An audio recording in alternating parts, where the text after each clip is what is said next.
जब तक आत्मा इन चारों दरवाजों धर्म, अर्थ, काम और मोक्ष को समझ नहीं लेती, तब तक आत्मा को बार बार इस मनुष्य रूप में आना ही पड़ेगा। परीक्षा का समय खत्म होते ही आत्मा शरीर और अन्य सब वस्तुओं का त्याग कर देती है। जो भी संसार में रहकर बनाया वो अब किसी और का होगा और आत्मा अपने कर्मों के फैसले के लिए चली जाती है। आत्मा के अच्छे बुरे कर्मों का हिसाब होता है। अपने अच्छे कर्मों के लिए आत्मा कुछ वक्त के लिए स्वर्ग और दुष्कर्मों के लिए नरक में चले जाती है। नरक में आत्मा को अपने पापों के अनुकूल सजाएं मिलती हैं, पर सजा खत्म होने के बाद आत्मा को फिर से एक नया शरीर और नया दिमाग मिलता है इस परीक्षा में फिर से बैठने के लिए। और हर परीक्षा में वही सब फिर दोहराया जाएगा, जिंदगी के 4 स्तंभ धर्म, अर्थ, काम और मोक्ष को समझने के लिए। हर जन्म में अपने कई जन्मों के कर्मों के हिसाब से हर आत्मा को कभी अच्छे और कभी बुरे हालातों से जाना पड़ता है। लेकिन जब तक आत्मा परमात्मा के साथ योग को नहीं समझ लेती, वो मुक्ति नहीं पा सकती। भगवत गीता समझाती है कि मनुष्य अपने शरीर, दिमाग या दिल से भगवान को पा सकता है।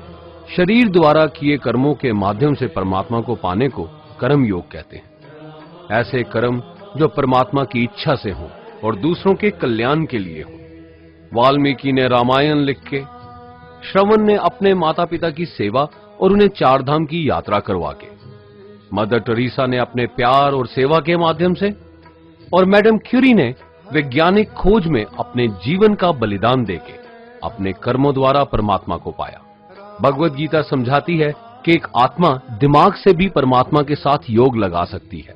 इसे राजा योग कहते हैं, क्योंकि दिमाग या मस्तिष्क सब इंद्रियों का राजा है। एक मनुष्य अपनी आस्था, सांस प्रणाली, आसन, अभ्यास, साधना और तपस्या से परमात्मा को इस योग के रास्ते पा लेता है। इस योग को समझने के लिए हमें अपने अंदर की एनर्जीज यानी चक्रा और कुंडलिनी को समझना पड़ेगा।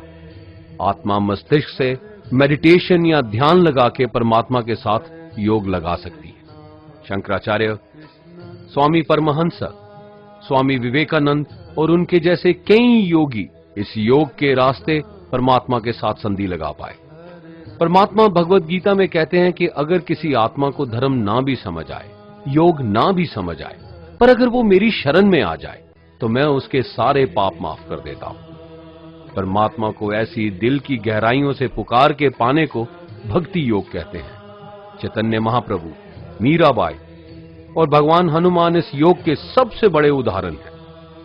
लेकिन कभी आत्मा अपने होने का मूल कारण भूल के धर्म का उल्लंघन करे या पाप के रास्ते पे निकल जाए, तो उसे ठीक करने के लिए परमात्मा खुद किसी रूप में पृथ्वी पे जन्म लेते हैं।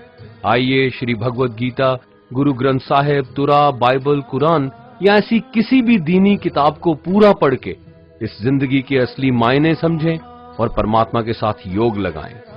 अगर आपने इसे पसंद किया तो इसे औरों को बांटिए, ताकि सब आत्माएं अपने यहां होने का मूल रूप समझ सकें और इस जन्म और मृत्यु से मुक्ति पाके हमेशा परमात्मा के साथ रह सकें।